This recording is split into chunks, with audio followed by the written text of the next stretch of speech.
Penaikan bendera setengah tiang dilakukan di seluruh Finlandia pada tanggal 10 November kemarin memperingati hari pemakaman Presiden ke-10 Martti Ahtisaari yang meninggal pada tanggal 16 Oktober lalu. Rangkaian upacara kenegaraan di Helsinki yang dimulai pada pagi hingga sore hari itu dihadiri oleh kurang lebih 800 orang dari berbagai negara. Dari Indonesia, Wakil Presiden Yusuf Kala, Hamid Awaludin, dan Malik Mahmud datang ke Helsinki untuk menghadiri pemakaman tersebut. Selain itu, Presiden Kosovo, Yosa Osmani, dan Presiden Namibia, Hage Geingob, serta Presiden Tanzania tahun 2005 hingga 2015, Jakaya Kikwete juga ikut menghadiri. Mereka mewakili negara-negara di mana Martti Ahtisaari memainkan peran penting sebagai mediator perdamaian. Tangan dingin Martti Ahtisaari dalam memediasi perdamaian mungkin juga merupakan refleksi dari perjalanan hidup beliau. Martti kecil mengalami langsung dampak dari konflik yang menyebabkan keluarganya harus berpindah-pindah dan memulai hidup di tempat yang baru. Martti lahir di Viipuri atau Viborg pada tanggal 23 Juni 1937, sebuah daerah di perbatasan Finlandia dan Rusia saat ini, yang dianeksasi oleh Uni Soviet setelah Perang Dunia Kedua pada tahun 1940.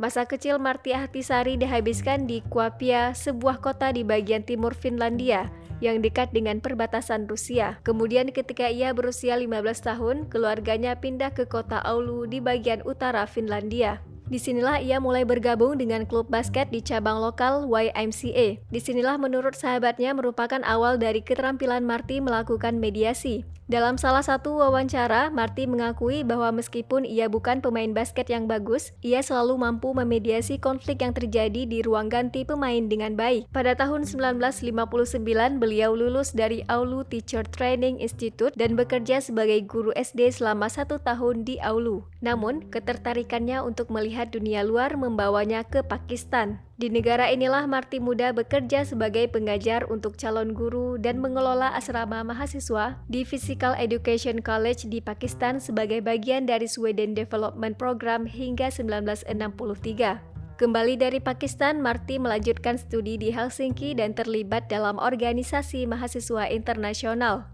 Dalam keterlibatan inilah beliau melebarkan pertemanan dengan mahasiswa dari berbagai belahan dunia termasuk benua Afrika, di mana beliau kemudian memulai awal karirnya sebagai diplomat. Namun perpindahan di masa kecil dan remaja ini membekas dalam ingatan Martti Ahtisaari dan memberikan kesan mendalam yang mempengaruhi pandangan hidupnya. Martti sering menyebut dirinya sebagai internally displaced person, seseorang yang harus mengungsi karena perang.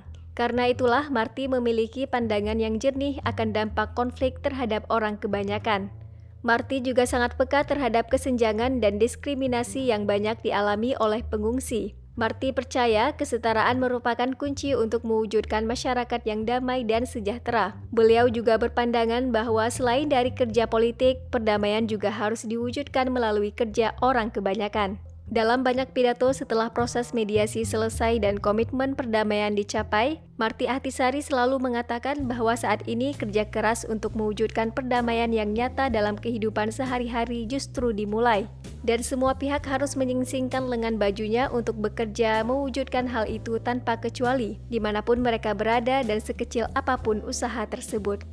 Dalam sebuah acara di Universitas Jyväskylä sehari sebelum pemakaman, seorang profesor dari Fakultas Pendidikan menyebut Martti Ahtisaari sebagai seorang guru bangsa yang mengajarkan nilai-nilai perdamaian, kesetaraan, dan hidup berdampingan dengan keragaman. Nilai-nilai yang dipengaruhi oleh latar belakang hidupnya, cerminan dari proses pendidikan dan karir Martti yang unik, mulai dari guru, diplomat, presiden, dan mediator ulung. Hadiah Nobel yang diterima pada tahun 2008 merupakan pengakuan dunia akan usaha-usaha perdamaian yang telah dirintisnya sejak dulu dalam berbagai peran tersebut. Pada saat ini, berita konflik yang memanas di berbagai belahan dunia terus kita dengar.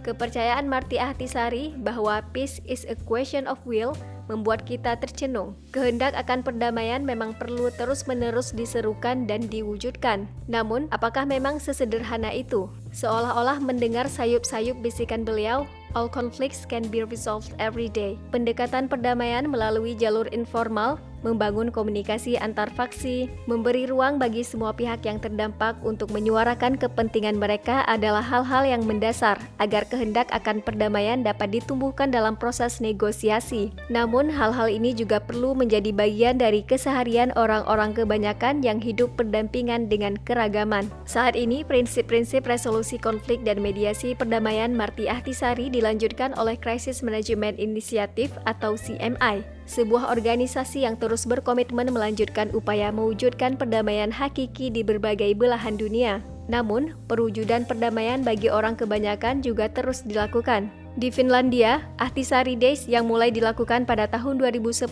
merupakan salah satu upaya tersebut. Ahtisaari Days merupakan kegiatan yang dikelola bersama oleh CMI dan Kementerian Luar Negeri Finlandia untuk menyediakan berbagai media dan sumber belajar mengenai resolusi konflik serta kesempatan untuk mempelajarinya di sekolah-sekolah. Pada hari tersebut, ahli dan praktisi resolusi konflik diundang ke sekolah untuk memberikan kuliah dan pelajaran mengenai resolusi konflik. Kegiatan ini dilakukan dengan tujuan agar resolusi konflik sebagai sebuah keterampilan dasar bagi masyarakat sipil, dan hal ini merupakan bagian dari usaha nyata dalam menumbuhkan dan memelihara kehendak akan perdamaian untuk generasi muda dalam kompleksitas perubahan dunia yang semakin cepat. Saat ini di Aceh, sebuah daerah di mana konflik telah diselesaikan dan damai telah dicapai dengan mediasi Marty Ahtisaari, masih menyisakan pertanyaan. Apakah perdamaian telah mewujud dalam kehidupan orang kebanyakan? Apakah perdamaian telah mulai membawa kesetaraan dan kesejahteraan pada kehidupan orang banyak? Jangan-jangan kehendak akan perdamaian telah terhenti ketika konflik berhenti. Jangan-jangan kehendak akan perdamaian tidak lagi menjadi bagian dari semangat pembangunan di Aceh. Jangan-jangan kehendak akan perdamaian telah redup seiring dengan besarnya kesenjangan. Oleh Satya Zen, PhD.